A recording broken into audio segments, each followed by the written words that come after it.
something that I am continuously seeing in exceptional pilots is that they kind of like what you've said before is like always learning. Like you can't get an ego. And I've flown with guys that for sure have an ego and they think, oh, like I am the best. I can't get better. Like I'm God's gift, and sure, they're probably good pilots. But I mean, if you like are already convinced that you know it all, like you've already basically closed off your mind to learning more and becoming better, if that makes sense.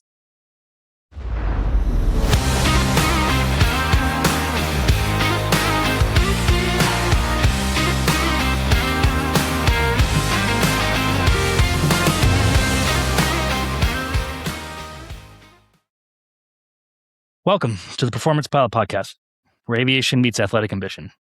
I'm your host, Ben Todd, private pilot, competitive bodybuilder, and lifelong learner, sharing my journey from the gym to the sky. Each episode will explore the habits, discipline, and mindset that it takes to perform at your best, both in and out of the cockpit. Let's get airborne.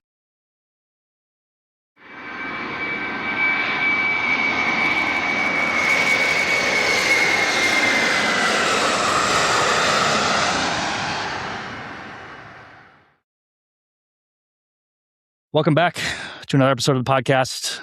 Today is a special day. I've got an interview, first interview I'm doing since January. So it's been a little while. I have been super excited to do this interview with this person. I think once I had the idea to start this podcast, this was the first person I thought of to interview because she is living the life that I am aspiring to live. She's a pilot. She competes as a bodybuilder. She travels literally everywhere. And she has such a cool life. And I am super excited to kind of learn more about her journey, her life, and just kind of pick her brain about aviation and fitness and all of the things. So today's guest is a first officer at a major airline. She is a graduate of Embry-Riddle Aeronautical University with a bachelor's degree in aeronautics. She is an OCB bodybuilder in the bikini division. She competed in her first show this past October. And she is also a dog mom to the cutest Cavapoo pup named Yogi, who will most likely be making an appearance on video. Please welcome today's guest, Kait Shaffery. Kait, thank you for joining me. Super excited to have you on the show. Hey, Ben. Thanks for the introduction. Excited to, like I was telling you earlier, flying and fitness are like something I can talk about forever. So it's something that I'm pretty excited about and like to talk about a lot. Yeah, I'm super excited about it. I just from your social media, like I see you going all over the place. Mm-hmm. You're always doing new things. You're always out and about. And yes. It's super cool to just kind of see your journey and watch it from afar. And it really kind of gives me some like inspiration and guidance and like just something to look forward to as I'm kind of going through my journey. Obviously being a little private pilot, I still have a very long way to go until I'm flying for a major airline, but just kind of seeing you and just you give me the inspiration to know that that is possible, that I can do that in some point in the future. And it's just going to take time just to get there. So for sure. All right. So we're going to break this up into a couple of different sections. The first section I want to talk about is your aviation experience. Let's briefly discuss your upbringing, what got you interested in aviation, and why did you want to become a pilot? Okay, cool. So I am from a small town, Arizona called Pine Top. And I was introduced into this industry through my mother. She's a flight attendant. And she was a commuter out of our small town. So she would commute on, in those days, the airline was Great Lakes. So the original, people that know aviation will know Great Lakes. And R.I.P. R.I.P. Great yeah, Lakes. R.I.P. Can't talk crap about them because they came in clutch for my mother who was trying to fly down to Phoenix from my small town. Most of the time. Sometimes she did have to drive too. But anyways, my family would drive her to the airport and, I'd see like Great Lakes flying out of there. And I was like, oh my God, that's so cool. Like those little planes flying out of here. I'd love to do that. And then as I got more into aviation, I was like, oh, I don't know if that's the airline I want to work for. But, as a kid, I was like, we go to the small airport and I see her leave and commuting. And I was like, all right, I think that's something I'd really want to do. But it was not something I seriously ever looked into all through like grade school, mostly through high school as well. But that's how I was introduced to this industry, which makes me kind of sad because I feel like if it wasn't for my mom, I would have never thought about being a pilot, which is why it's like pretty important to me.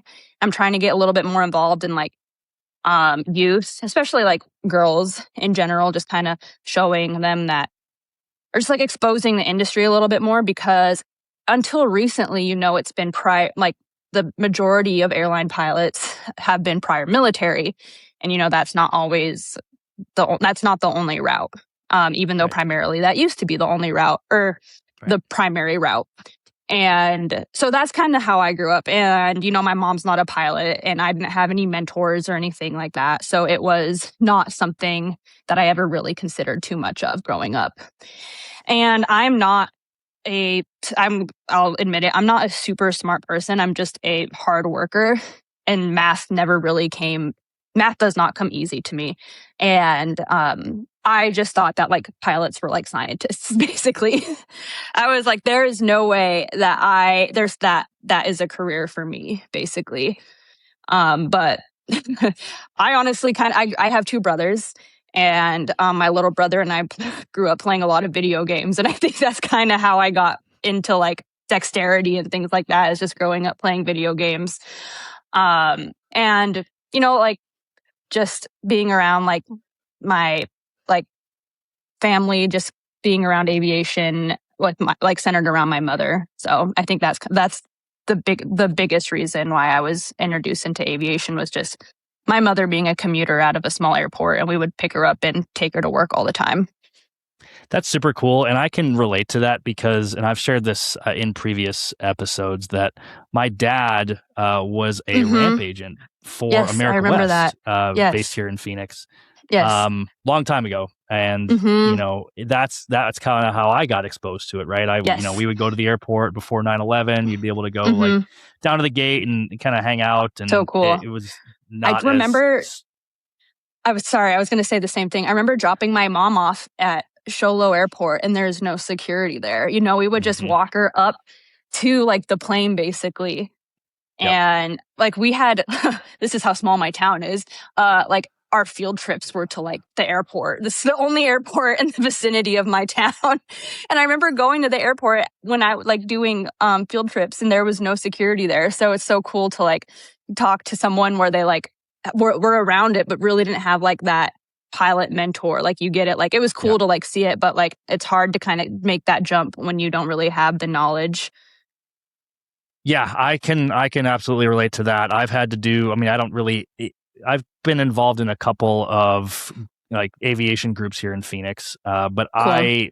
Aviation really wasn't anything in my family either, aside from my dad. Like I didn't know any pilots personally, so It was a lot of my own research I had to do. But I wanted to go back. I wanted to go back on something you said briefly. Women in Aviation International, I think, is such a great organization because of what they do and what their mission is to help inspire girls to get involved in aviation. Because I think for a long time, and to a certain degree now, like it's a very male dominated field. Oh yeah. And so I think being able to immerse girls in aviation and like kind of like let them know what it's about and give them some exposure to it, and maybe it'll pique their interest of something that they want to do. I think that's a really cool mission of that organization to do for that. sure. And the 99s are another great organization as well. And they're also, any major city is going to have a 99s chapter there. So any like young adult that comes up to me, I always suggest like getting involved in the 99s and at least getting like some like exposure that way, and finding other mentors and pilots that can kind of, whether it be help, inspire, whatever it may be, just needing some advice, someone to talk to. That's another opportunity for females in any really major city to go ahead and look into what chapter is like closest to them. Absolutely. And we'll kind of get into a little bit later sure. on, just kind of some of your thoughts and advice on some of that. But Yeah. so once you decided that, hey, this being a pilot thing might be pretty cool, what were your next steps? Like, where did you do your training? Actually, I know where you did your training, but can you tell the listeners where you did your training and how did you choose to build your hours after that? So I graduated high school in 2013 and I did just, English 101, math 101, just basic college stuff for a year, not really knowing. I changed majors several times. I had no idea what I was doing. Again, in high school, I was always like, oh, being a pilot would be a cool thing. But again, I didn't have resources, knowledge, or really the motivation really to truly think that it's something that I could do. It wasn't until that my first year of being out of high school and living in the city was I was mooching off my mom's flight benefits a lot. And that's how I was able to meet some pilots. And I was like, oh, I would tell them the same thing, my fears. I'm like, oh, I've always wanted to do that. And I was like, I know, I don't want to be a flight attendant, but I've always thought it would be so cool to be a pilot. And it was really cool. Every single one I talked to was like, you got to do it. I'm not good at math either. You should do a discovery flight. You live in Phoenix. That's such a great place to do flight training. I got a lot of encouragement from a lot of different, random guys where I was just, traveling around. And, as a non-rev, you kind of check in with the flight attendant, say hi to the pilots, and let them know that my mom works there and stuff and chat.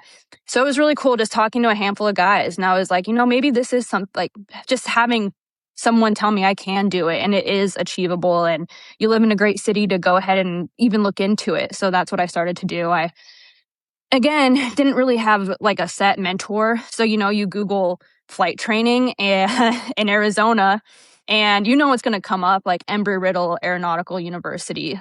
And I know that is how you introduced me. I do have a degree from them, but I did it all primarily online. I did not do my flight training with Embry-Riddle. I did my flight training with the University of North Dakota out of the Gateway Airport. And they have what you're doing out of with conjunction in the Chandler Gilbert Community College. They have that. I know it's changed a lot, but when I was doing it, and I think you did it this way too, it was on a semester schedule. Yep. And you have to... tell me a little bit about it.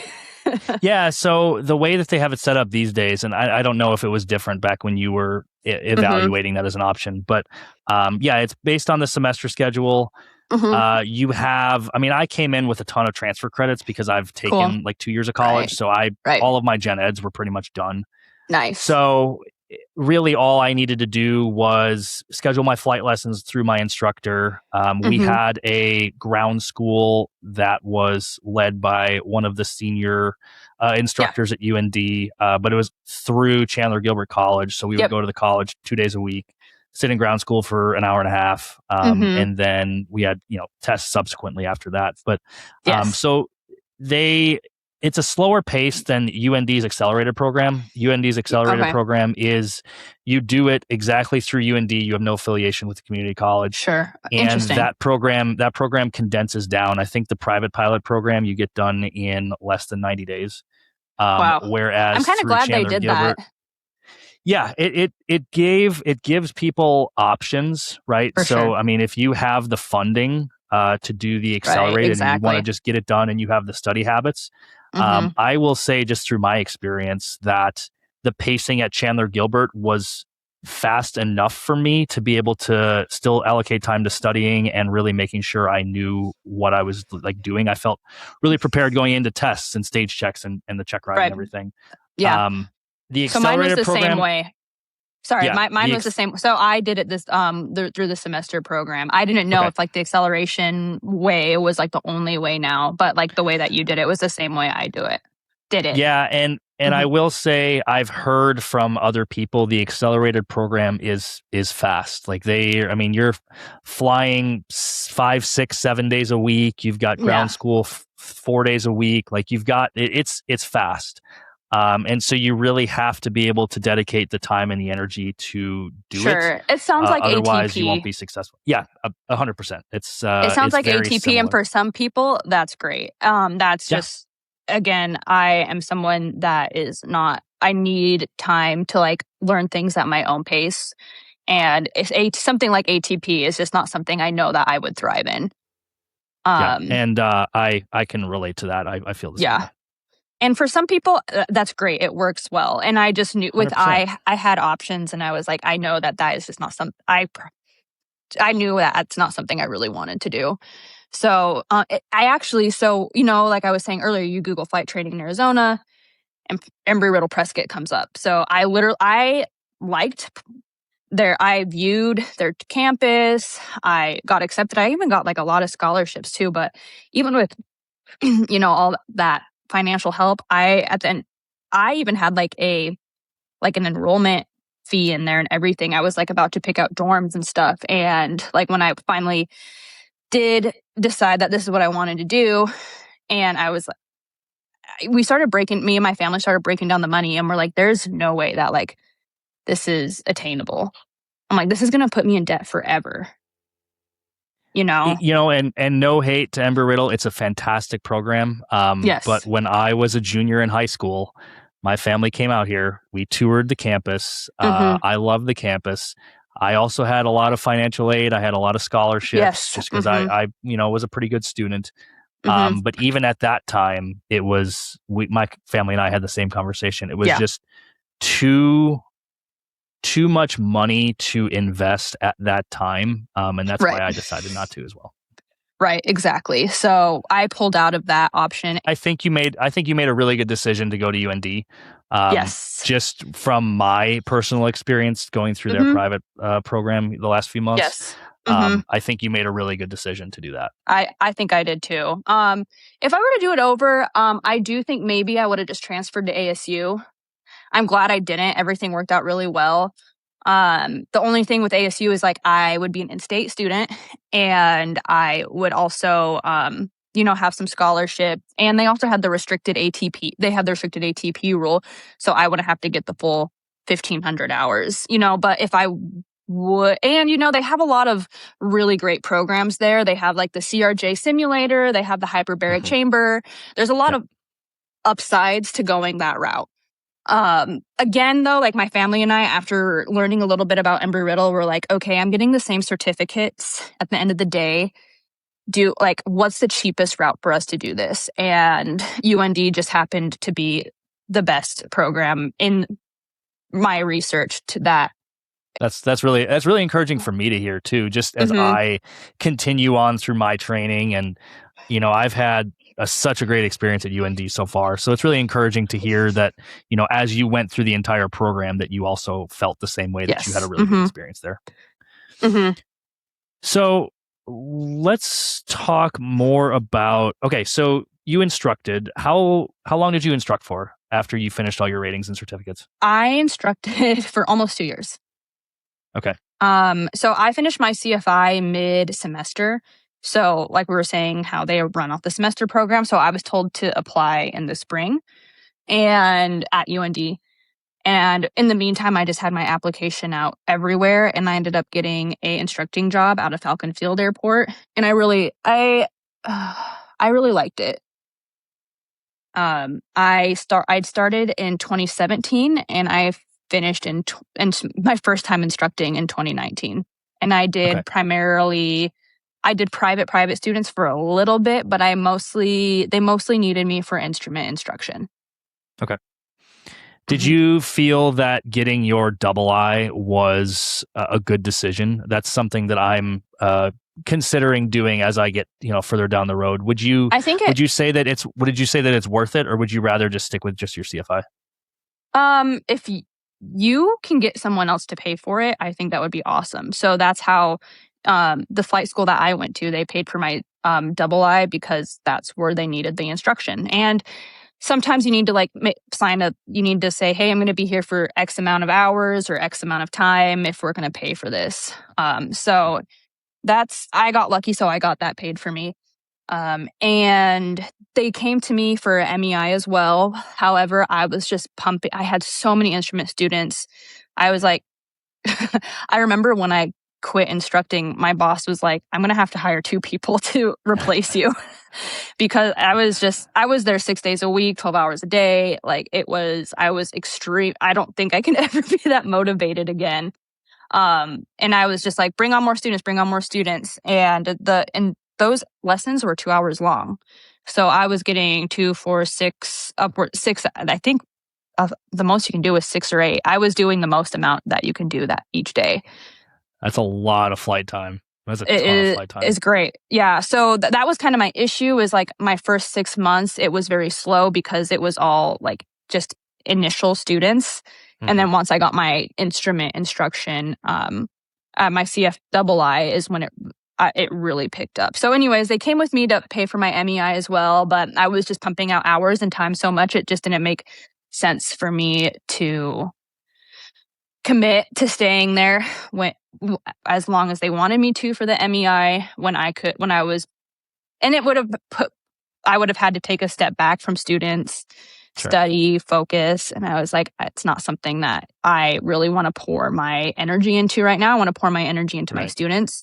So I ended up, of course, just saying no thank you to that. And so I never got my MEI, but the II was, and I think, you could say this about anything. If you can teach anything, you know it pretty well.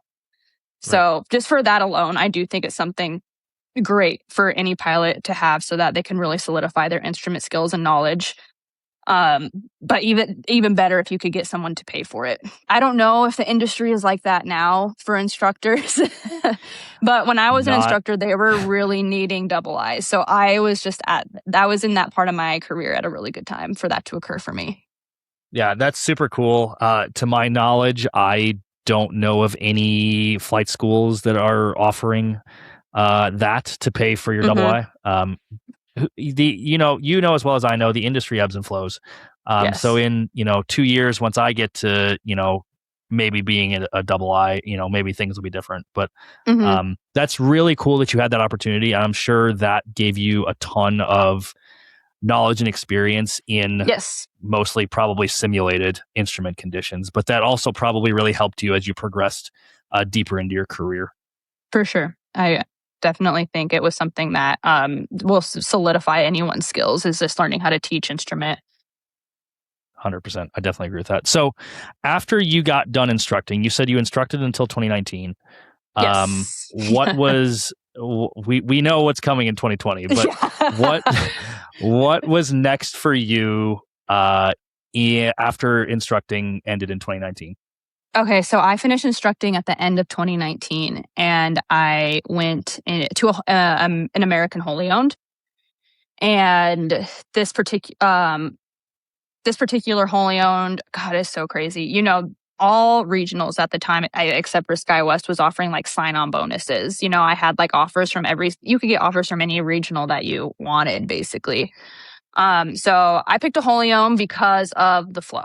And at the time, getting on with a major airline was, extremely hard. You needed to check every single box to even be considered and have your application even pulled up. So and it was really nice kind of as like insurance, something in my back pocket. Like if I can't get on with a major airline, I do know that I have a flow date at the end of the day. So for that reason, I selected to go with the wholly owned with the flow. So I was in class at the end of 2019, and then I finished IOE right before St. Patrick's Day in March of 2020, which we also know what happened there. Such terrible timing. That's so terrible. I know. And you know what, though? I try not to complain too much because besides that, I had some really good timing. But yeah, we saw, obviously, COVID happened in March and everything. It was humbling because, like everyone talks about furloughs, but the industry was booming at the time. Regionals were booming, like I was saying. They were offering all these bonuses. I was like, that's not even a word on my radar, honestly. And I learned quick that it should have been. It was humbling, to say the least. I was based in Chicago, so I was at the bottom of the reserve list in Chicago all summer. And I was typed on the 175 out in Chicago. And, it was fine. I got a type rating. I learned how to commute. It was a very unique time in the industry that I got to experience. But in the fall, I was furloughed. And obviously in March, when things started, I started seeing the writing on the wall And I reached out to my boss when I was an instructor, and I was like, hey, do you need any CFIs? And, at the time, everyone also saw the writing on the walls. And he's like, hell no, we don't need any instructors right now. So yeah, I was furloughed that fall. I luckily still had my place that I was living in Phoenix. And I went back flight instructing in December. So I was furloughed October 1st, I believe. And then I think my flight school ended up closing a sister school, or something happened where they had to move a lot of students over to the Phoenix campus. So all of a sudden there was a surplus of students. So my ex-boss reached out to me and said, hey, I have a handful of students for you if you want to come back and instruct. And of course, I loved instructing. I was really eager to get back. I was really eager to get back flying because the guys I was hired on with my wholly owned, they were fighting to have literally any job. Most of them were on unemployment. Like, people are trying to get jobs at Starbucks, at Target, like anything. So I was so happy to get back instructing. So I went back instructing at the end of 2020, and then I was doing that until I had my apps out everywhere, and SkyWest ended up giving me a call. So I jumped ship from my wholly owned and went to SkyWest. And that was the best decision I have ever made in my entire life. Like, I stand by that.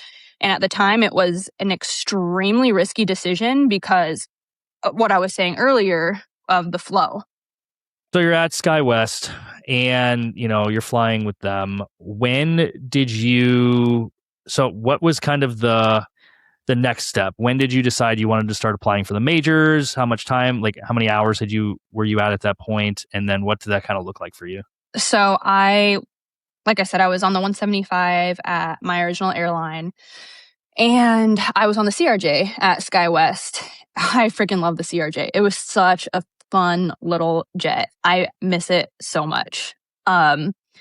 So I was based in Chicago again for a while. I finally got Phoenix based, but my plan was, again, at the time, initially, it was like, all right, you need to have a degree, you need to have turbine PIC time, you need to have all this time. So my total time, I knew I had to upgrade if I wanted a call. Right. And I was also a suggestion that I make to anybody I talk to is going to those networking events. So I went to, I don't think I ever got to Women in Aviation, which is kind of ironic, but I got to NGPA twice and OBAP and PAPA. I believe those were all the ones I got to.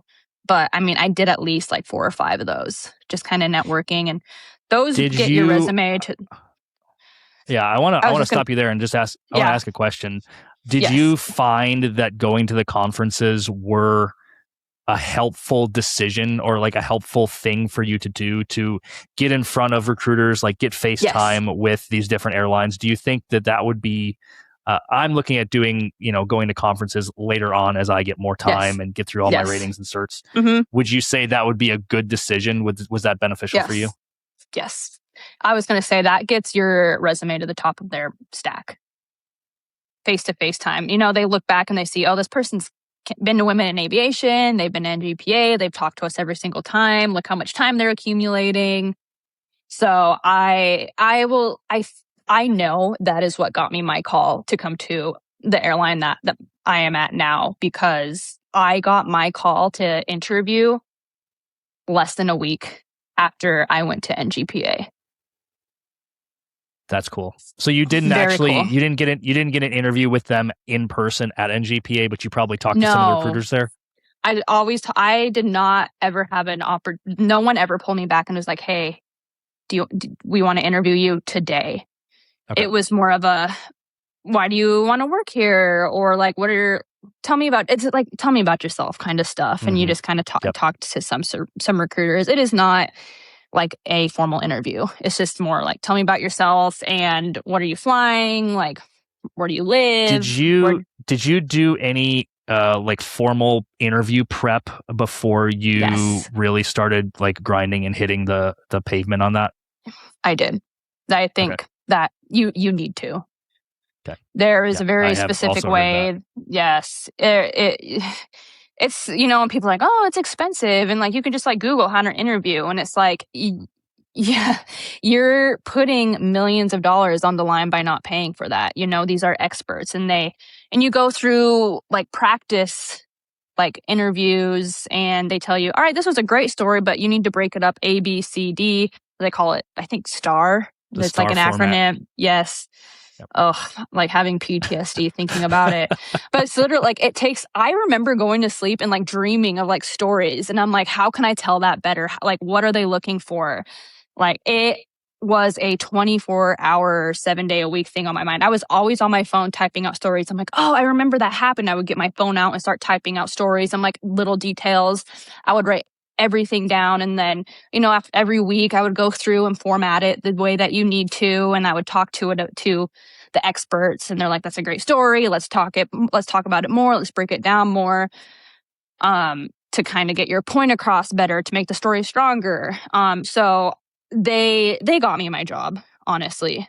The job offers. I got 2 job offers. And the reason I got those job offers is because of the experts that, first of all, cleaned up my resume and taught me how to interview for. And it's not like a normal interview, like you need to. An aviation interview is a very niche type of interview, so it's a specialty that you really need to invest in for sure. So to summarize, I think this is an important point to hit on for all the listeners out there who are, getting towards that time where they're looking to start applying to. I mean, I feel like even regionals, it would probably be helpful in this competitive market. It's crazy. A lot of CFIs that are at 2,000 hours that are still instructing that haven't gotten offers yet. So, right. So just to kind of reiterate this, professional interview prep and professional resume review is something that people should consider if they really want to give themselves the best like advantage and the best opportunity for getting these job offers. I know that if I didn't do that, I would not be able to forgive myself if I didn't get the job. There's something to be said about like failing and saying that's okay. I did my best. I put everything into it. I could not have done better. I knew I would not be able to live with myself if I was like, well, I could have got interview prep. I would have had the job if I would have just prepped better or had just paid for it. If I didn't get the job, at least I could live with myself and be like, I did everything possible and I just need to improve or whatever it may be. I just know I wouldn't be able to live with myself if I didn't give myself every opportunity to succeed. I think that's awesome advice. And I really appreciate you sharing that. And I think that's really important that we all take that into consideration and invest in ourselves. I literally just saw an Instagram post this morning talking about interview prep. And so it's kind of interesting that we're talking about this, but I think it's really important. I mean, you said it, it's millions of dollars that are on the line for these major airline jobs. I think the average is, it's an $18 million career if you get to a major at 30 or something like that. So it's so much money that you have on the line. And so to give yourself the best possible opportunity to get that job, investing in yourself is the way to do it. Especially because I think every pilot, I mean, not every pilot, but people have hiccups. You're like, oh, they have a few failures, or God forbid, like you have a DUI or something, and you need to be able to talk to a professional and kind of talk about it outright in the best way that they want to hear about this. This kind of can help 100%. You.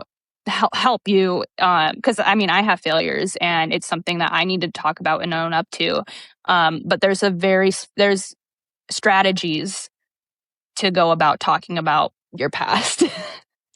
100%. And the experts are the best equipped to help you craft that strategy.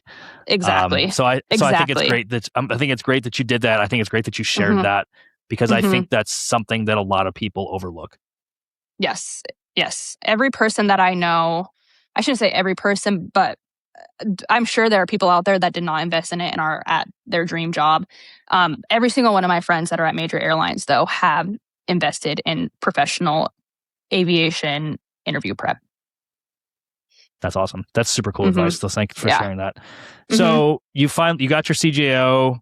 from the major that you're at. When was that, and how long have you been there, and what airframe are you flying right now? So I was hired on in 2023 and in July of 2023. So it'll be 3 years in a few weeks. I was initially hired on the 7-3, and then I switched to the Airbus mostly because I wanted to be based in Phoenix, where I live. And at that time, that was the only way to be based in Phoenix, is to be on that specific airframe. So I switched to the Airbus about a year and a half ago. Okay. Mm-hmm. What have been some of the most memorable experiences that you've had, not necessarily at the major, but just in general throughout your flying career? Tell me about a couple of experiences that really stand out for you as just things that have been really cool for you to experience. I think it goes without saying, it's going to be like when I first flew my jet on the line at my first wholly owned. Like that was, it's kind of, even when I was in my ATP CTP course, I was like, I cannot believe I'm getting in a simulator of like an Airbus. I cannot believe I'm here. I can't. That was really eye opening. That's when I was like, oh my God, like I made it. I'm an airline pilot. When I was in ATP CTP course. And then, when I was on IOE, with my initial major, with my initial regional, it was, I was taxiing. I was so far behind that airplane. My poor Czech airman, we're still friends actually. I don't know how they do it, man, with guys that used to be CFIs and make this jump. It was tough. But you just got to keep going. And, I was lucky too, because when I was doing IOE, it was during COVID. So it was so quiet. I can't imagine going through IOE now. So, just like taxiing around Chicago the very first time was so insane. Crazy. Yeah, I know. I was like, I have no idea what's going on. I've flown into O'Hare plenty of times. Yes. I've flown in and out of O'Hare. There is a lot going on there. That's a lot of congestion. Yeah, these Czech airmen you are exceptional at what you do when you are you're managing a brand new hire, and you're managing O'Hare, and you're managing, of course, the aircraft. And, as a captain, as it is already, you're managing rampers, gate agents, ATC, passengers. And then, and your FO and you're also an instructor, Right. It's a tough job. So that was really cool. It's a lot. Yes. So initially flying around Chicago, that was crazy. And then, I didn't do that very long before I went to the CRJ. Some of my favorite memories in the CRJ, I actually had one of my old instructors as a captain at SkyWest. And that's super cool. She had upgraded, and she had a job offer at a major during upgrade. And that's so cool. I was her FO right after she finished IOE. And then I traded because her start date with her major was literally like a month after she was on the line as a captain. That's so crazy. I know, it is so crazy. So she only had 3 trips as a captain, and I was her FO for every single trip. That's awesome. I traded into really every single one. Yeah. So, oh my God, it was so fun. It was like flying with like your friend. Like you're going to work, but you're like flying with your friend. It was, and like we had gone to she was at a UND instructor. Okay. She was not a student with me, but it was still really cool. I look back at that, and I think my favorite, I hate to say it, my favorite part of my career was at SkyWest, I think. And I said that was my fondest memory, but I do think my fondest memory, of course, was flying with my mom. It was like 2 years that we finally were able to fly together. I remember when you posted about that. That wasn't that long ago, was it? That was on Easter. It was on Easter. Easter, okay. Yeah. So again, it was pretty. I think that must have been really cool. That must have been so fun for you. It was like emotional. It was like full circle. Yeah. It was, like this is the woman this is why I'm here. And then now we're at the same company doing. It was full circle moment, very emotional, very cool. Going from those early days at Pine Top and taking her there, and now you guys are both, flying on an Airbus together. Like that must have been really cool. that was, I've been waiting for that my whole life. So it was it was a very cool full circle moment. And, I remember flying the CRJ for the first time at SkyWest and flying into Sky Harbor for my first time. I'll never forget that. It was a flight, Albuquerque to Phoenix. And I remember flying into Sky Harbor and I was like, this is so cool. Like, this is like where I learned to fly. I was flying over the practice area. That's so cool. Those full circle moments. It's really incredible. That's so cool. I can't wait to have those myself, and for sure. Just and hearing your experience, hearing just the excitement in your voice as you talk about this, it makes me excited to continue on with this phase and like just to continue pushing and continue persevering, because one day, I'll be sitting talking to somebody and I'm going to have that same enthusiasm that you have sitting talking to me about it. It's super cool. Yep. So let's transition into talking about fitness a little bit. So sure. We actually met at the gym, but when did you start like really getting into fitness? Like, how old were you? Were you an athlete? Is this something you just like picked up for like recently? Talk about a little bit about that. I grew up being an athlete. I played soccer all through growing up. I dabbled in cheerleading a little bit. I think that's how I kind of learned. I was like, oh, I like lifting. But I played soccer, but I was never like really good enough to like move on to a college or anything like that. Sure.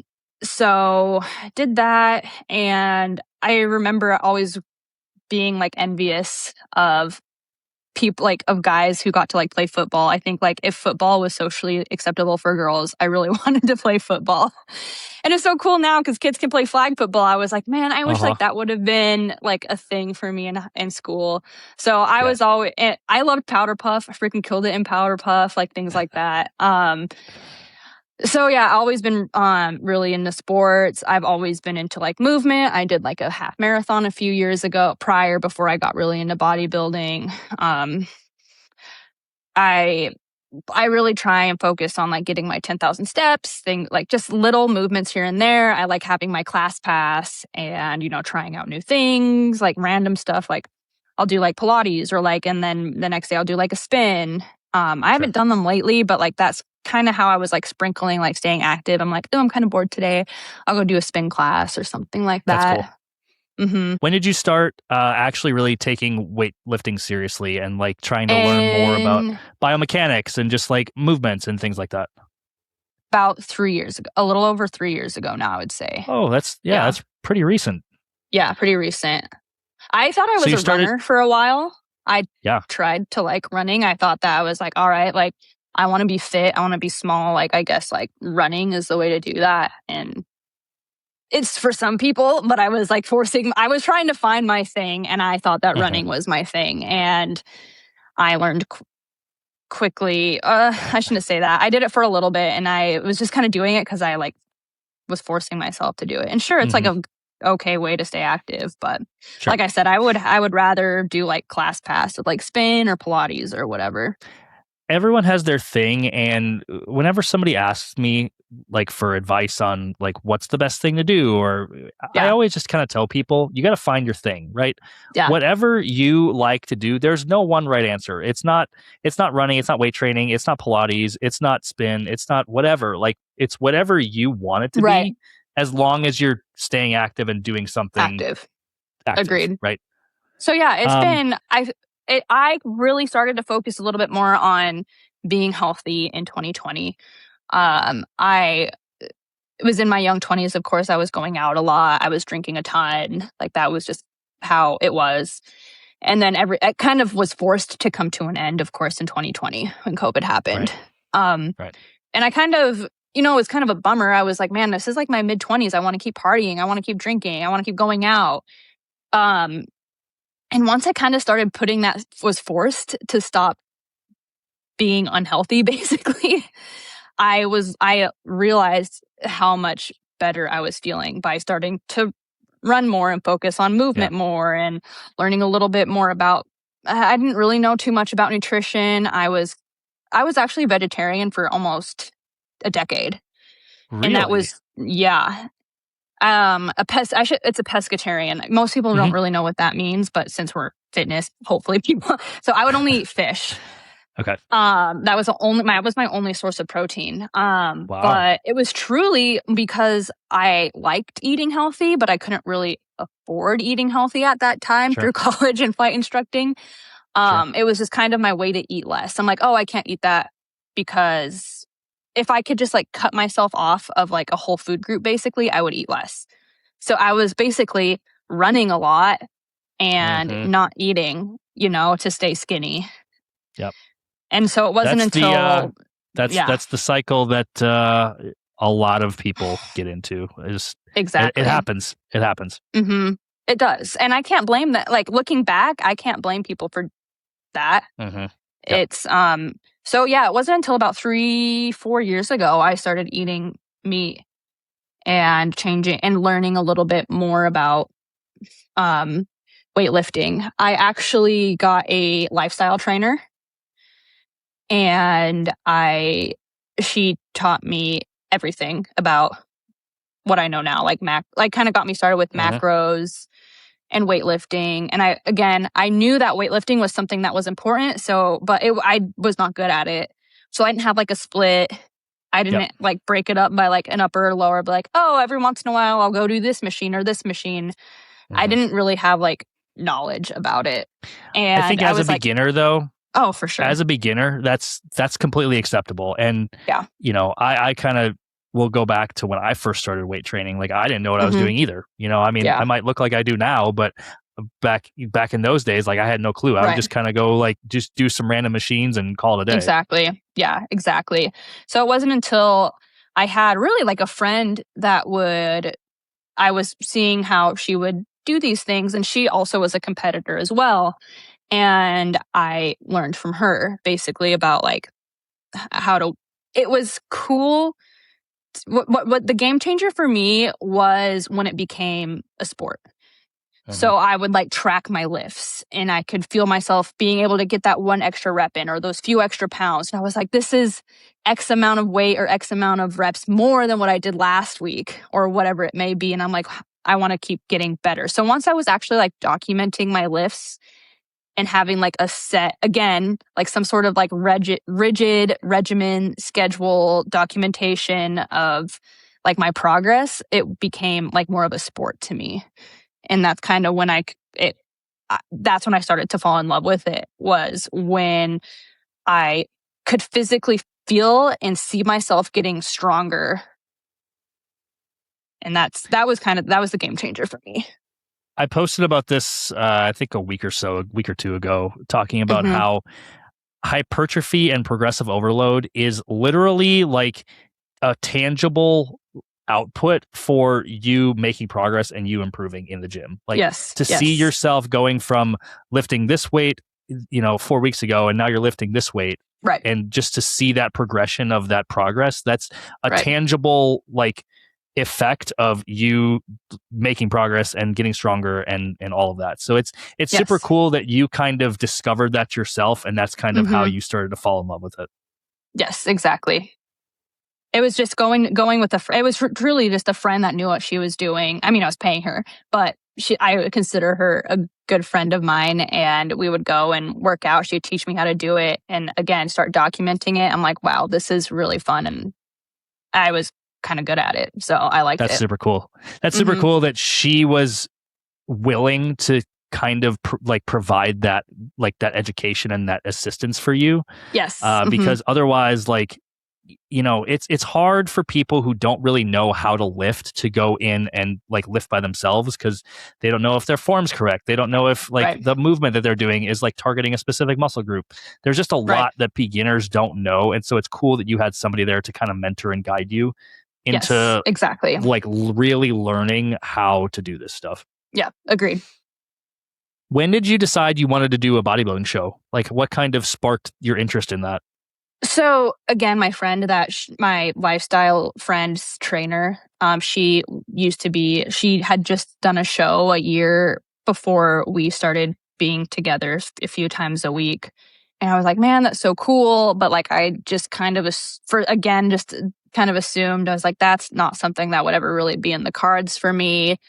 I don't know if I don't think I have the genetics for that. I don't think, like, this is just kind of something that I don't think I would be able to achieve. And how the conversation started out, I don't remember what year it was, but she was like, oh, do you have any New Year's resolutions? And I was like, yeah, I really want to get stronger. And like, I thought it was so cool that you did a show, but I don't think that that's just something that I could ever do. And she's like, no, that's absolutely something that you could do. What are you talking about? And I was like, and you always see what bodybuilders are posting and what they're eating and what they're doing. And I was like, there is just no way that I am like equipped to do that. And she's like, you hit your macros every single day. She's like, you do your workouts when you need to do your workouts. You do your cardio when you do your cardio. She's like, I don't know what you're talking about. She's like, this is just, when you are training to do this, all we're doing is this. And she was like, if you want to do it, let's do it. You need to do it. And that's super cool. Yeah, just having her just kind of tell me, like, really, like, get a grip, like, this is something that you could do. And I think we very easily, it's very easy for just people in general to just write things off as not possible. Like, oh, like, yes, I can't do that because of XYZ reason, right? But yeah, it's cool that you had her there, or that she, again, was like kind of that little push for you. Like, what are you talking about, girl? Like, you could definitely do this. Like, let's just hammer this stuff down. Let's nail it down and we'll get after it. So it's really cool that she was able to provide that for you. Yeah, I was really lucky. And again, I loved learning about food. I loved working out. So she's like, you're already doing the steps. She was like, we just need to do growth for at least a year. And then we can figure out if, like, this is something you truly want to do. But this year, let's just really focus on, eating in a surplus, going into a bulk and learn. And she was like, you're going to get uncomfortable. Like, are you okay with that? Like, your clothes aren't going to fit as well. You're going to gain a lot of weight. And I was like, yeah, like, that's fine. I can do it. So she really pushed me to, not really pushed me, but she was reassuring that it was something that I could do. That's really cool. That's awesome that she saw that in you and didn't let you take, like, the easy route of just like, I think I'm going to pass on this. Like, this might be cool, but that's not for me. So it's neat that she kind of pushed you into, like, getting uncomfortable and getting outside of your comfort zone and just, like, actually taking the steps to do it. And that's things that I really enjoy doing, is just having, like, kind of like a goal, or like having something I'm working towards, like, long term. And I mean, being, like, going through school and being a pilot, and whether it be like getting a new type rating or interviewing, or like whatever the future may hold, I've always kind of thrived in having, like, a goal, like, at the end, whether it's like a set goal, whether it be like tomorrow or like a year or two down the line. So, and like I said, like, she saw how well I was good at, like, tracking meals and, like, tracking my workouts, and how I was, like, really excelling in the gym. And she was like, you could absolutely do this. That's super cool. Yeah. So talk to me a little bit about your prep. And what I'm really curious to know, this is something that I'm actually wondering about for myself when I get to this point down the road. How did you manage to balance your prep with, obviously, you're a pilot, right? Like, you're flying all these trips, you're doing overnights in hotels. How did you manage to be in prep, maintain, like, your macros, hit your meals, get your workouts in, get your cardio in, all while flying trips and, like, being a pilot? So, and I want to say planning, but it's really not even planning, because I was actually on reserve all through prep. And I enjoyed doing the really early reserve assignment periods. So either a 2 a.m. or a 5 a.m. I would be going. I like to call it on call, because, like, that's normally what, like, the general public, but people in aviation know it's reserve. Right. And so I would go on reserve at like 5 a.m. And I knew, like, when you start that early, you're going to end early. And if I don't get called, I know that I can, I'll just go straight to the gym. And I was really lucky. I was pretty good about getting an assignment ahead of time. So I was on, like, a 2-hour call out, basically, but there was only a handful of times that I didn't have adequate notice. So I'm like, okay, they want me in at 9. I have to be at the gym by 6 if I want to get a workout in. Or what I would do often is I'm like, okay, well, I need to get an hour of cardio done today. I will do an hour of cardio, and then I can go home and get ready, and then I can do my lifting at the gym, at the hotel gym, or if I could find a better gym, that was always ideal when I land this afternoon. So for me, that's just what worked the best, was just kind of waking up really early or going on reserve really early and knowing that I would hopefully, in most cases, be able to find time in the evening time to get at least my second workout in if I was able to do cardio in the morning and then do a lifting session in the afternoon. Hotel gyms are really hard.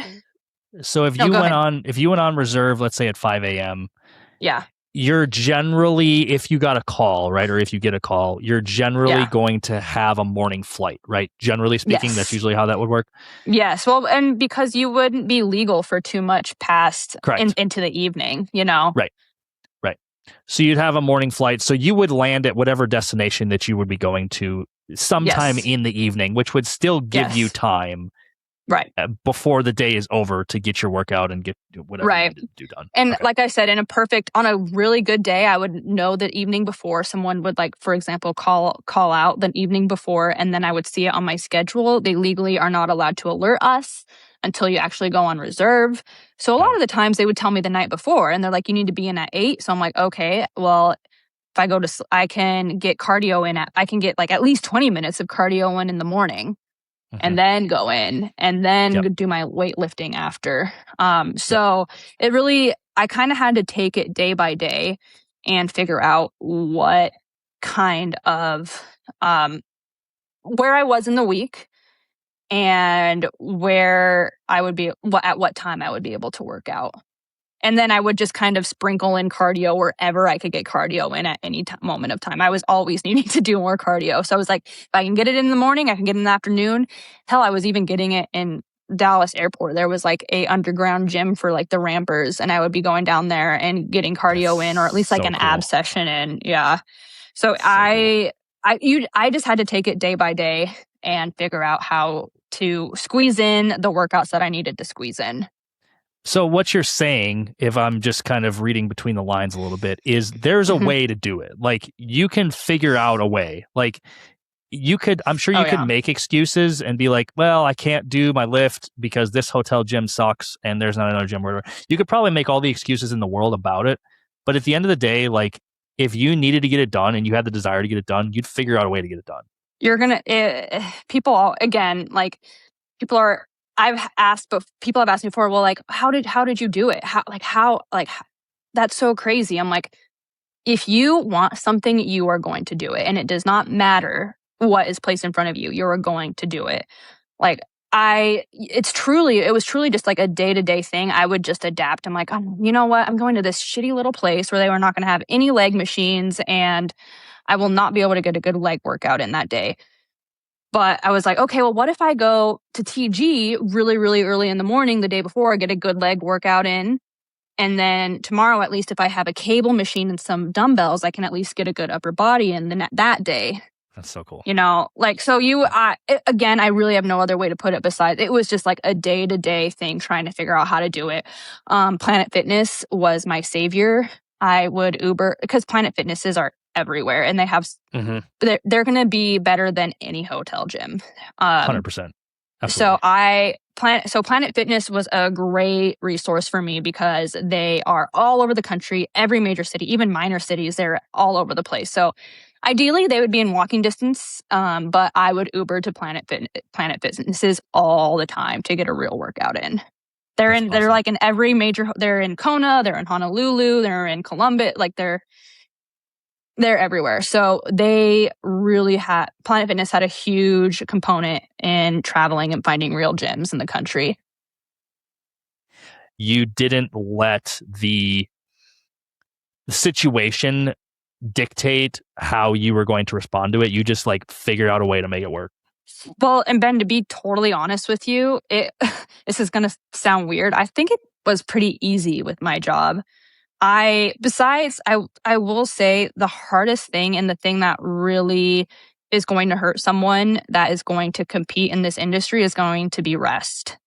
My rest was so poor. It was adequate, but the competitors that I was competing against really had an advantage because they probably 100%. had way more opportunities. They're not changing times. My secret is to stay on Phoenix time, no matter where I am at, whether I'm in Hawaii, even in Hawaii, I am staying on Phoenix time no matter what. Like if I'm on the East Coast, I'm eating lunch on 2 p.m., which is like 5 p.m. and they're having dinner. You know, like I consistently have to stay on one time zone. It does make it hard for, like I said, so the rest was a really hard component. Especially when you get deeper into prep, it's really hard to get to sleep and it's really hard to stay asleep. So being an early riser was just to my benefit because I'm going to be awake at 4 or 5 in the morning, ready to start my day anyways, you know? And by like 5, 6 p.m., I'm going to be ready for bed. So it was really in my best interest to wake up early and get my workouts in and start my day really, really early anyways, because I was already up before the sun every single day anyways. But I honestly think that my job, besides the rest component, was it worked out very well. And you know how the industry is, like when I'm off, I'm off. All I have to do that day is go to the gym, you know? Like I know so many people that are like going through prep and they're like nurses or they're hairdressers. And I'm like, you are on your feet all day and you are talking to the general public and dealing with patients or clients, whatever it may be, all day. I could not do that. I sit on my ass all day. You know, like I talk to air traffic control. I talk to my captain. I'm like, that is it. And of course, you know, it takes like mental work. That was the most exhausting part, but I'm not on my feet. I'm not active every day. Like I consider to be in this, in a competitor at an advantage in that aspect of having days off to really commit to competing. And then some days I would, especially being on reserve, you're fixing a lot of really broken stuff. So it would be a lot of deadheads or it would be one leg. So it would really it was not like 4-leg days for me. It was fixing a lot of really broken stuff. So I think in my situation, like back in the regionals, it's not like back in the regionals where you're flying, 3-4 day trips of 4 legs each per day or something like that. Right, exactly. So I was talking to my coach about this. I was like, I don't know how your clients that have real jobs do this. I was like, I would not be able to do this if I had to be on my if I had to be on my feet, being active every single day doing this. I was like, when I come home, like I'm home. This is all I'm focusing on, you know? And then when I'm out on the road, exercising is just figuring out where I can squeeze it in. I'm like, I fly a little bit and then I just focus on putting fitness in where I can. The people that have normal 8 to 5 jobs Monday through Friday, they don't have that luxury. You know, they have routine, but they don't have the luxury of just going to work for a few hours or a few days and then just unloading, not thinking about work for like 4 or 5 days at a stretch, you know?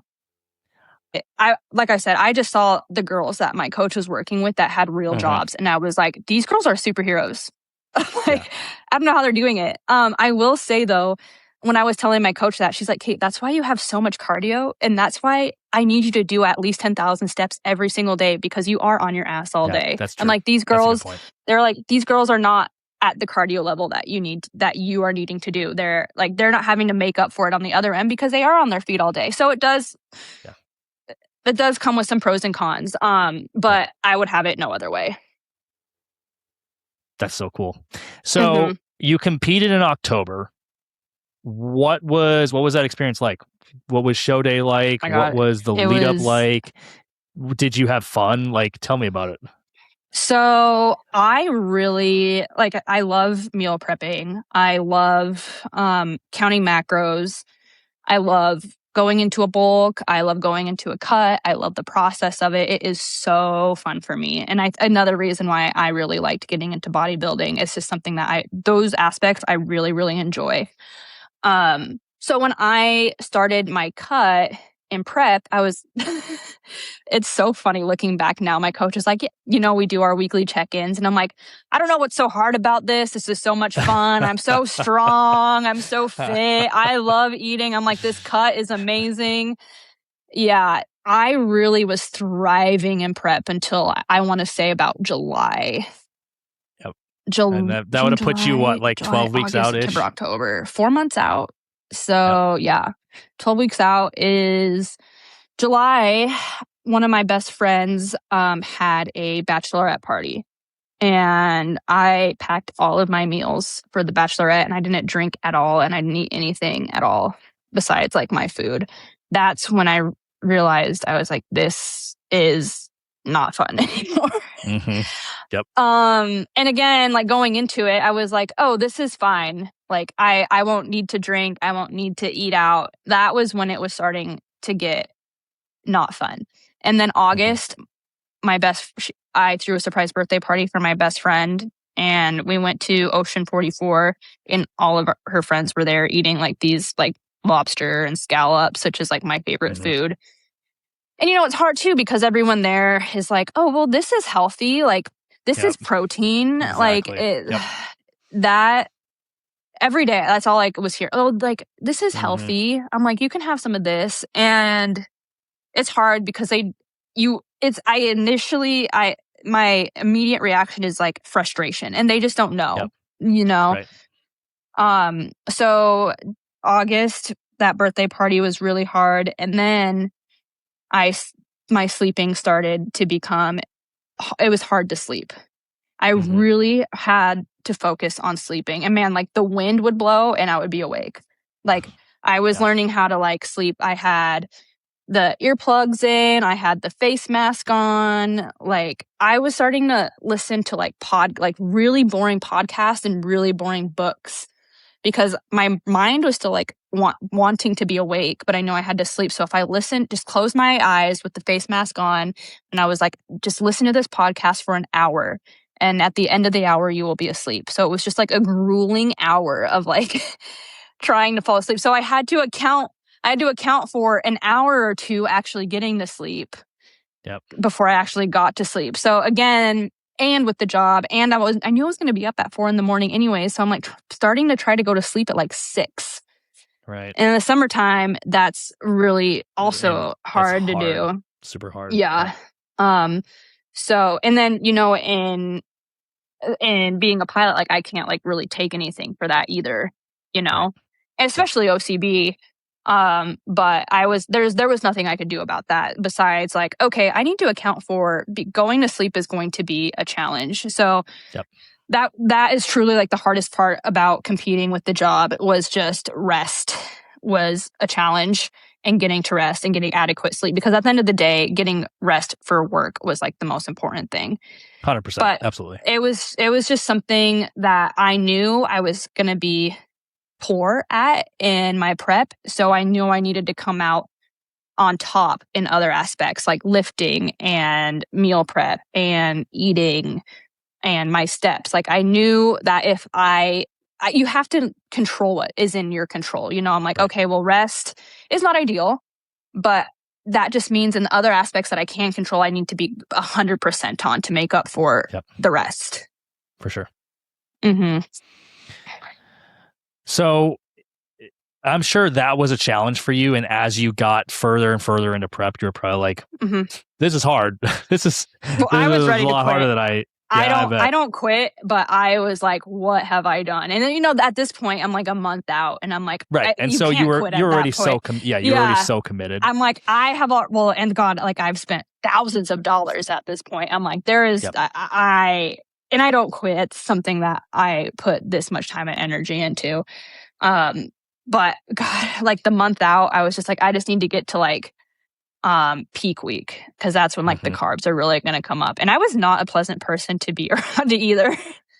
I was like, all I wanted to do was sleep, really, like try and sleep. I was starting to commit like 12 hours of getting to sleep, and I would maybe get like 6 or 7 hours of being in bed for 12 hours. That was probably really tough to deal with for a month. Oh yeah, I remember like going to bed. I'm like crying. I'm like, I just want to go to sleep. And I'm like, all right, 2 hours, I'll be asleep. Oh, But that man. was the hard part. It was just like having to commit 12 hours of getting rest, and I would get half of that. I would get half of that of like actual true rest. Yeah.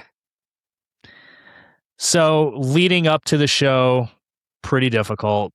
Once you Yes, hit very peak difficult. week, you had some food back in you. Yes. You started to carb up a little bit, and Yes. then prep it, like getting ready for the show that week. What was that experience like? I had taken the week of peak week off, so I was really lucky I was able to do that. And I learned really, like, I started journaling. That again, to kind of like get to sleep. I'm like, I'm gonna just like journal in a dark room and try and go to sleep. But just kind of looking back and like during peak week, I'm like, wow, I really made it. Like, it was really cool during that week. Like, wow, I like really made it to the finish line. It was a fine week. I think that was honestly leading up to peak week was the hardest part. Peak week is kind of when it got easier. It's kind of my cardio started to taper off a little bit. I started turning it into, instead of the stair climber or runs, I had to actually, my biggest issue with cardio was my heart rate. So it would take, I would need to like kill myself to get my heart rate above 100. I was like wearing my backpack and like putting heavy things in it so that like I could work harder and get my heart rate up. Or I'd go on a run initially, like a sprint initially to get my heart rate up, and then transition to the stair climber. God, what else would I do? These really crazy things. And I was like crying the whole time because it was like so hard to get my heart rate up above 100. And ideally it wanted to be in like 120 at least. That was my issue with cardio, was just how low my heart rate was. So that was nice during peak week. Instead of doing the stair climber, I started going more into incline walk. And then just like accepting that it was going to take a little bit longer of a walk to get my heart rate up. Sure. So that was, I think that kind of took a lot of stress off my body, especially like I was saying, because I was so sedimentary in my job and my like lifestyle. I had to have a lot of cardio built into my plan. And I mean, sure. I know like that's why I was successful at my show, is like, I know like I hated the cardio, but it was just like a necessary evil. That's why I was like, all right, I'm going to wake up at 5 and get at least half my cardio done. And then at least like I can kind of like manage it a little bit more at the end of my day. You knew that the payoff on the back side of it was going to be worth like the suck that you had to deal with by getting up early and like splitting it up and all that kind of stuff. Exactly. And then like I said, I'm already up at like 4 a.m. I'm like, I might as well just go knock out some cardio, some fasted cardio. And then once I'm done, I get to eat. So yeah, peak week, leading up to peak week was the hard part. I really enjoyed peak week. And just like little things, like I would wake up and I would be so excited to like just to be out in the sun and warm my body.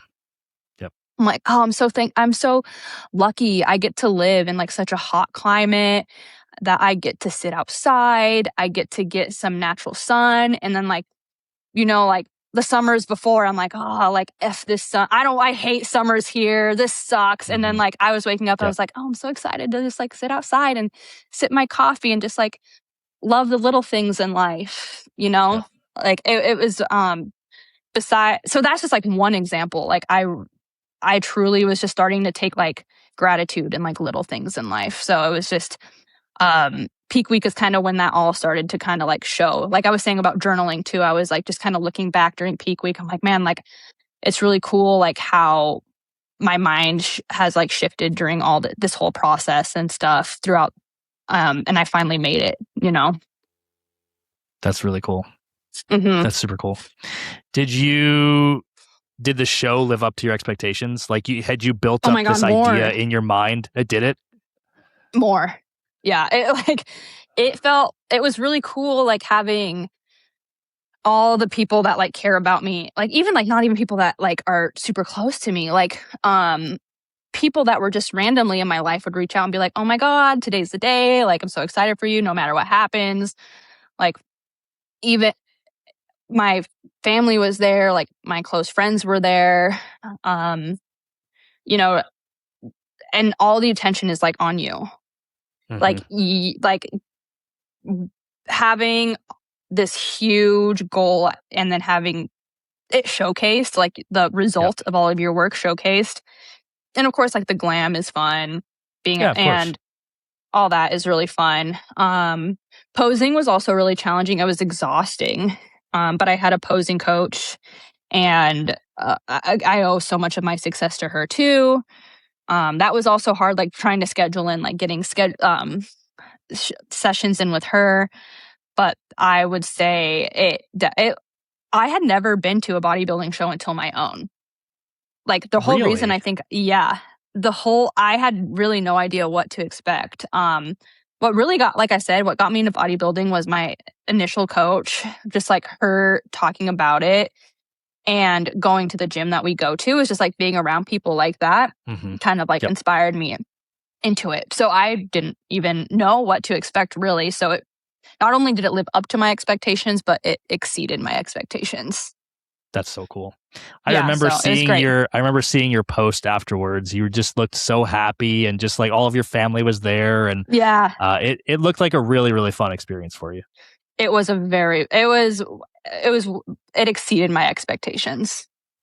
That's so cool. That's super awesome. So what are you focusing on with your training now? So now you're 8 months post show. What does your training look like now? Do you have any other shows that you're looking at doing? Are you kind of more in just like a general health phase? A general health phase. The hardest, I talk about the week leading or the month or two leading up to show was the hardest. But now that we're talking show and post show, the hardest part about show is post show. That, I don't have this goal at the end of the road anymore, and a lot of binge eating, a lot of and super fast weight gain, and then like post show blues. I'm like, man, like that was so much fun. I miss I was this close to like going back into another prep, and I couldn't because I didn't plan for it very well. But I was like, if I just keep doing more shows, like at least I'll have this structure, and it will put me back on this mindset to like stop binge eating and get back on like my regimen and back on my routine. And obviously that's not the answer. But the hardest part about being a bodybuilder is post show, without a doubt. So to answer your question, it is the last few months, it's kind of been like damage control of like post show and like getting back into feeling better. And I mean, I feel fine. I feel good. But like right before I started like that initial start of prep, and where I was like, I feel great. I'm so strong. I'm so healthy. I love this cut. Like I was like in peak performance of my life. I looked and felt my absolute best. And that's what I'm trying to get back to. And I am just now starting to get back to that, probably the last like 3 months, I would say, feeling good about getting back into that. So really like the initial few months post show was damage control, and then just kind of like getting back into like my routine and getting back to like feeling great and looking great. I've heard, obviously I've never done a show, but I have heard that is the hardest part is, you restrict yourself for so long, 12 weeks, 16 weeks, 20 weeks, whatever it might be, that once that's over with, it's very easy to let yourself like completely go 180 degrees in the opposite direction and just start like eating everything and just kind of like falling off of your routine and regimen because now you don't need to. And so that's very common. And so I think for you just to be able to recognize that and like understand like, yes, okay, like this happened. Now what can we do to like get back to what we were a year ago and just like get back to this version of myself that I like want to be. And so I think that's really admirable and very courageous, honestly, and very vulnerable that you shared that, because I think that's something a lot of competitors struggle with that doesn't get talked about a ton. Yeah, I don't think it gets talked about enough. Like I don't know if I would have done a show if I would know what it was like on the back end. Because I was like at the peak of feeling and looking my best. And then I destroyed it in post show with all the binge eating. And I was just like, oh, I'm going to take care of this later. I'm just going to do damage control later. And that's what I'm doing. And it's not fun. Like it was kind of hard to kind of get back into like loving the gym when you don't like love the way that you look or like love the way that you're lifting anymore. So it's been several months of just kind of trying to get back to what I was right before prep.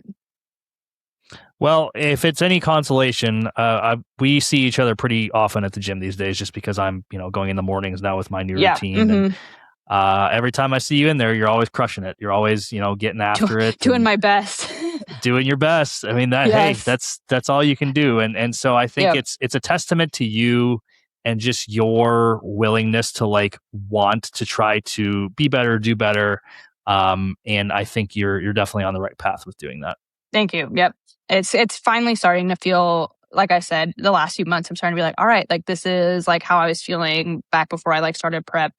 But that's kind of why, like lately I've just been kind of like, wow, I feel great again. Like, do I want to do another show? I'm like, no, calm down. Like, let's just like get back into feeling and looking great. And then like in the future, I can think about it again. But for now, it's just, I am trying to feel, I have other things that I want to focus on, just outside of the gym and kind of try to find like a good healthy balance. And I'm back with my initial lifestyle coach that got me into this in the first place.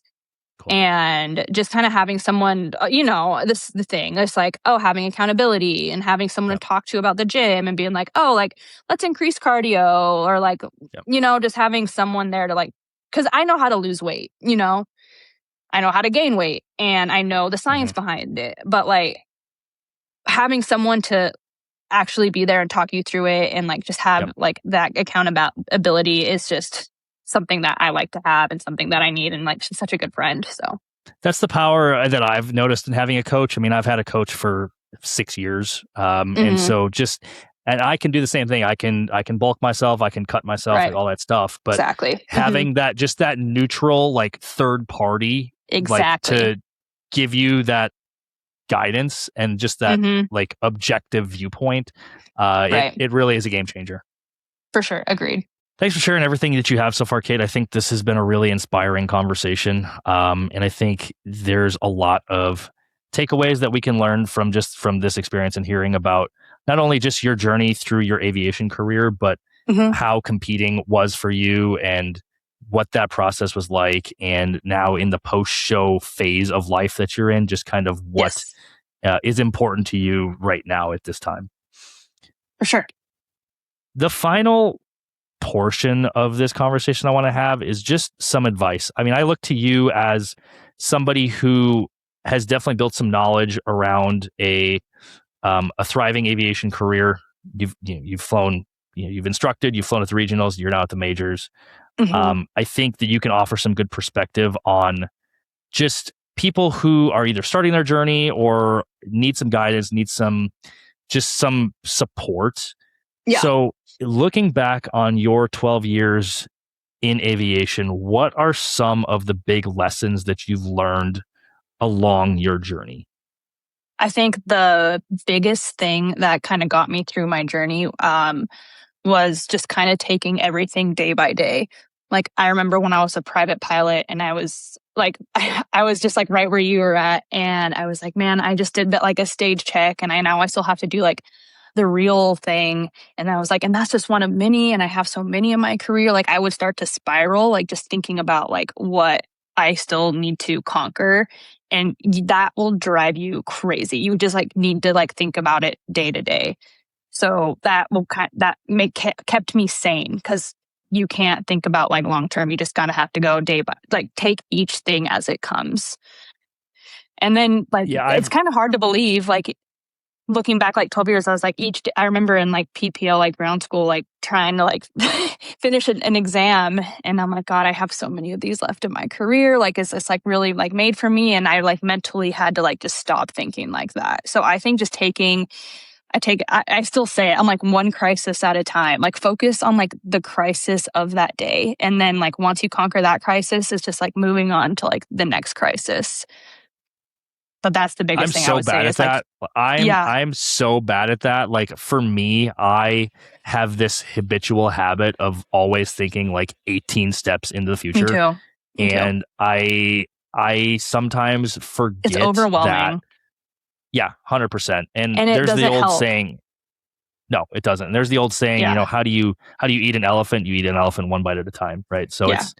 it's kind of one of those things that you have to kind of consciously like stop yourself and say, okay, Yep. like what is my main focus right now? Like what do I need to be Right. doing right now that's going to get me to the next place? And then you kind of just do that incrementally. Exactly. That's my biggest thing is just like take one day at a time. Don't think long term. You got to just, especially when you're just starting out. I think that really kind of messes with people's heads and they're like, I just can't continue on like this. But I would say just taking one day at a time was like the best thing for me. That's good advice. What would you say? I know you've flown with a lot of different people throughout your career. You've flown Yeah. with instructors. You've flown with other, you've flown with students. You've now flown with other, professional pilots. You've flown with captains. You've flown with FOs when you were a captain. What qualities separate a good pilot from an exceptional one? What makes a pilot exceptional in your opinion? I think something that I am continuously seeing in exceptional pilots is that they kind of like what you've said before is like always learning. Like you can't get an ego. And I've flown with guys that for sure have an ego and they think, oh, like I am the best. I can't get better.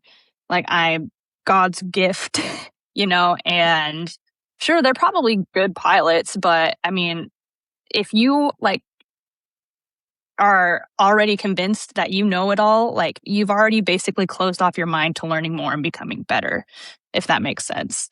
Absolutely. I even like, especially when I'm like new on these planes, or like when I was a captain and I was really junior and I was flying with really junior FOs, like we would brief threats. And I thought it was really admirable when guys would kind of say, hey, like I just passed IOE. I'm still learning, like any guidance, any tips, like tricks, like please let me know. You're not going to offend me. Like it would just kind of like made for such like a good environment that like these guys are still willing to learn and they want to learn and they want to be better. I've also heard people talk. That probably makes you as a captain. That probably makes you as a captain more receptive to actually giving them advice and giving them feedback because they are exhibiting the fact that they know they still have a lot to learn and they still know that like they don't know a lot. So that probably makes it easier for you and more enjoyable for you to actually give them that advice and that feedback. Right, for sure. So I would just say just like being open-minded and wanting to learn and like accepting constructive criticism from your instructors and not just shutting it down, like I've worked with guys where, they've just, like I said, have been convinced that they're the best thing. And like I said, they're not bad, but I'm like, you could have so much better of an attitude and just open yourself up to learning so much more. And they're like, close that off. So I would say it, just, and then experience, that's just always going to make someone exceptional when they're mastered their trade. But just same thing. I still work with guys all the time that have been on this plane for over 25 years and they still say the same thing. They're like, I am still learning so much about this plane. So, I would say that would be the biggest thing. I think it's really good to approach just life in general, not even just flying, but just life in general with that attitude. You can always learn something from somebody. There's always somebody who can teach you something in any area or avenue of life. So I think just that's great advice. Just continuing to be open-minded and accepting of the fact that you don't know everything and always trying to be better in any area of life. Right. And having that attitude, like, I don't know everything and I still want to learn and I still have so much to learn. And that's just probably will help you not only just in your career, but in life in general. Yeah. Good point. Yes. Agreed. What advice would you offer to somebody either like me, who just is a little private pilot, or somebody who has never stepped foot in an airplane, as they get started on their own journeys and start forging their own paths, and maybe specifically even tailor that to girls, because Sure. obviously it's probably very intimidating for girls to want to try to get involved in this industry, just with how Yeah. male dominated it is. For sure. What I wish I would have had when I was in your position, or someone that's not even stepped in an aircraft, would be reaching out to people that are willing to help and teach and guide you, like just a mentor. I, started this journey, and like I said, my mom was a flight attendant, but I didn't know any pilots, and I was just starting this blind. And I think that that contributes a lot to my success, honestly, is because I did not really know what I was signing up for. I was just like, Sure. oh, I want to be a pilot. And then that just like long term didn't really know like how that career was going to like look or pan out.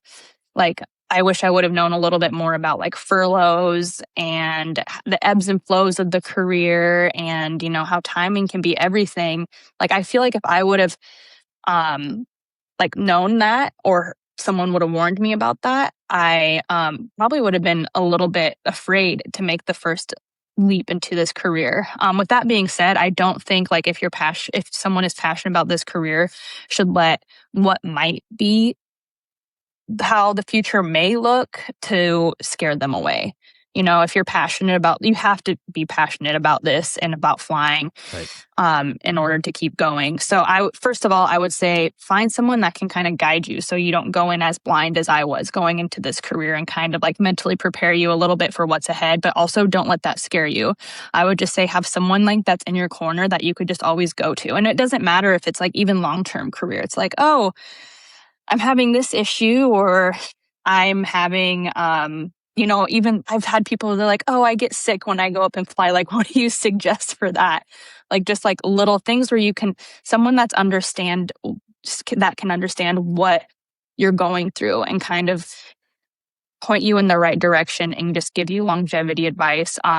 With that being said, like anyone can reach out to me, I'm kind of I will admit I am a little disconnected from where the position you're in than when I was in, because I was 10 years ago, Sure. but I'm always willing to help out as much as I can.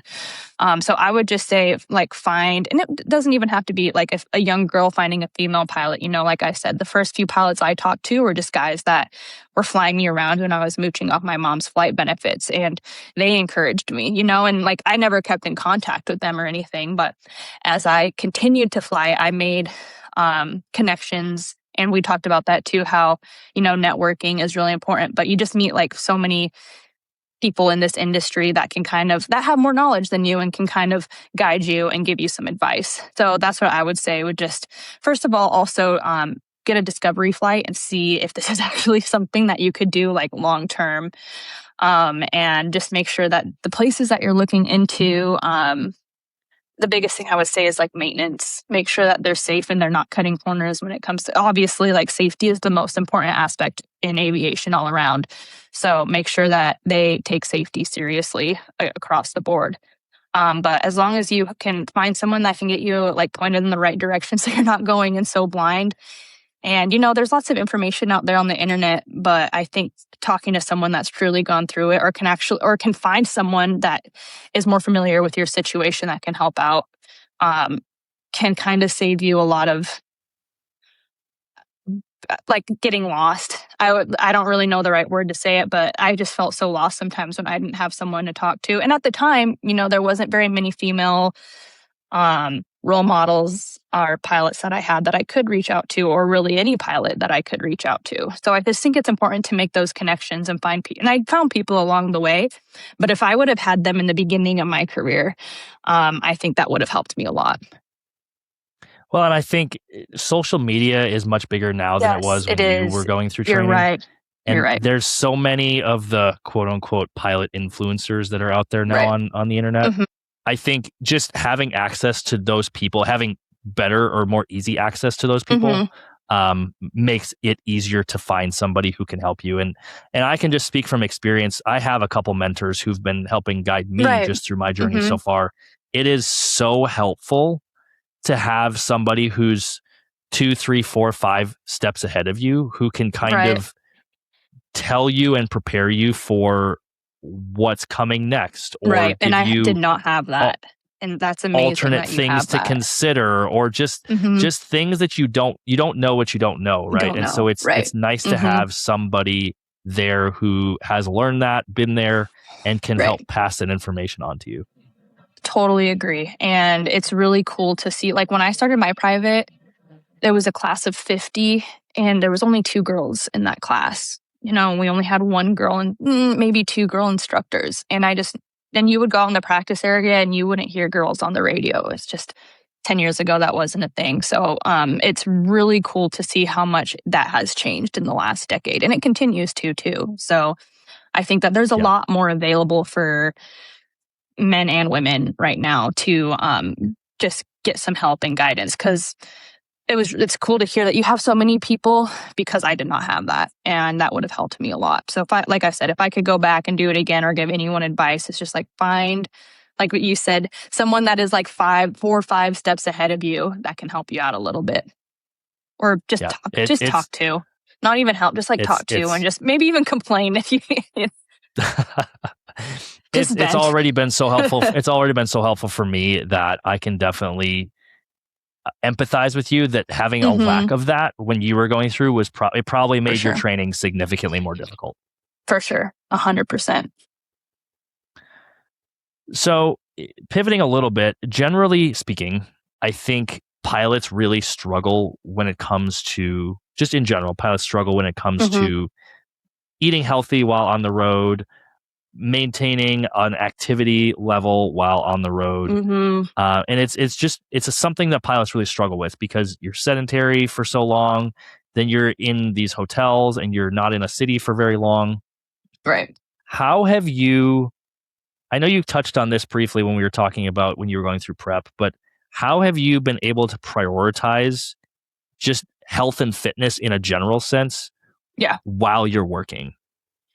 Really, what it comes down to is fitting in fitness where you can, and preparation as much as you can prep. And because when I was in prep, the whole entire time I was on reserve. So just kind of like looking ahead at your schedule and just seeing like where you can squeeze in little things. Because there'd be some times where it would be so early I wouldn't be able to get a full workout in, but at least maybe I could go on a run or go on a walk or get some fasted cardio in.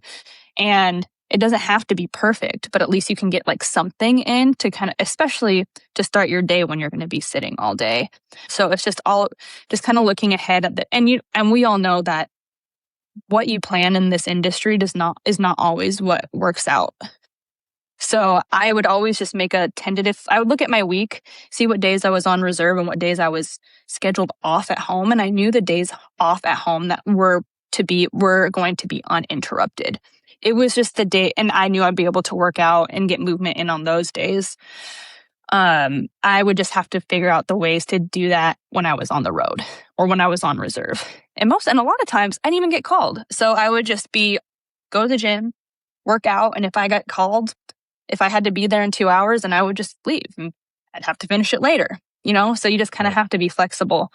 I think that's an awesome strategy. And I think, again, never working an airline schedule before, but that sounds like it is very feasible and attainable if you just break it down on like a weekly schedule. For sure. And I think that's really good advice. And you hit on something that was pretty important that I want to reiterate. Not everything is always going to be perfect. Like you're going to have to pivot. You're going to have to be a little flexible. Things might not work the way that you want them to, but that doesn't mean you should throw everything away and just say, oh, screw it. Like I'm not going to do anything, because at least you can do something, even if something gets in the way.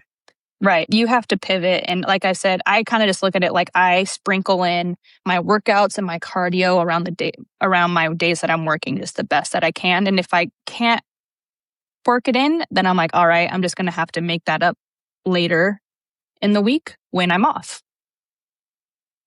Yeah, I love that. And I've heard you reiterate a lot just through the course of this conversation. A lot of it is really just planning and preparation. Like planning really as just much taking as you can. Exactly, right. And you're still going to have to, there's still going to be contingencies. There's still going to be things that don't necessarily align with how you thought they would work or what your plan was. And you just have to pivot. Sure. But Yep. at least if you can have a structure or a framework of a plan, For sure. that gives you at least some guidance. And then you can, if you need to pivot or work around that, then you can. But at least you have a structure that probably will set you up pretty well.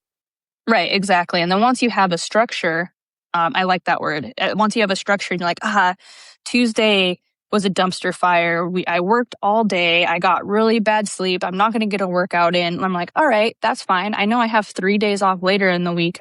I'm just going to do it on Thursday instead, So, but at least you're like, okay, I'm just going to move this day to this day. I'm going to move this workout to this workout. So when you have a set structure in front of you and you can start tweaking it and moving it around, as long as you have a baseline of something and a baseline plan, you could just kind of start moving the parts that work best for you.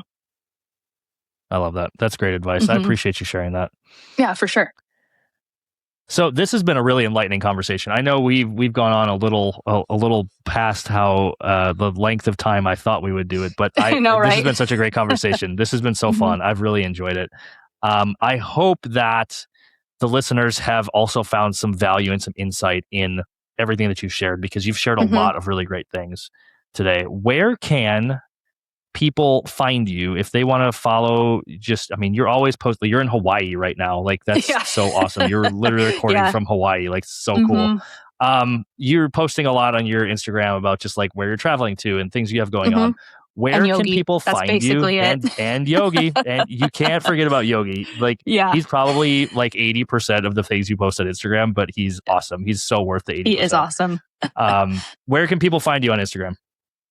So my handle is Kait, spelled Kait, and Shaff, Shaff, all one word.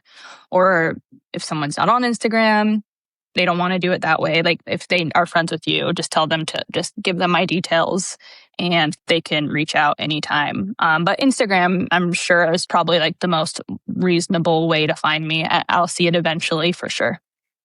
Perfect. Yeah, I have really enjoyed this. This was Thanks a lot so of much fun. for I'm talking really, with me really for 2 glad hours. to do this. No, this is fun. awesome. I am so love this excited stuff, obviously.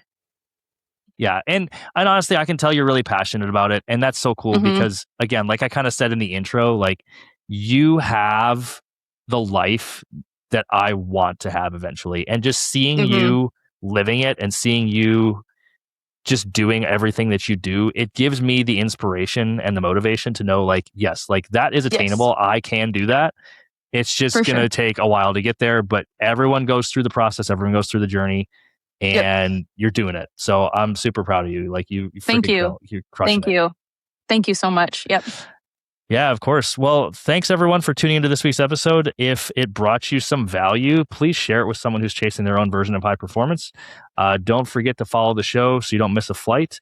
Fly safe, and we'll see you all next time.